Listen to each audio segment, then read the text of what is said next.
Otamga ko'p tushuntirdim. Oldida ko'z yosh to'kdim. Hatto ovqat yemay qo'ydim. Lekin otamning fe'lini bilasiz. Butun oila menga qarshi edi.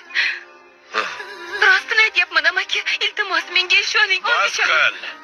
Bu gaplarni to'xtat dedim. Doim rost gapiradiganlar eng chiroyli yolg'onni so'zlashadi. O'sha yerda edim. Ilgari kuni tunda otangga nima deganingni o'z quloqlarim bilan eshitdim. Shuning uchun qarshimda gerdayib turibsiz. Menga qarang, qariya. O'g'lingiz bir nechta uchrashuvni muhabbat deb qabul qilsa, nasabimiz turlicha.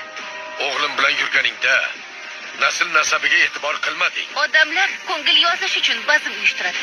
Raqsga tushadi, qo'shiq aytadi. Ishani bir ko'ngil xushlik edi. Qolaversa uni majburlamadim.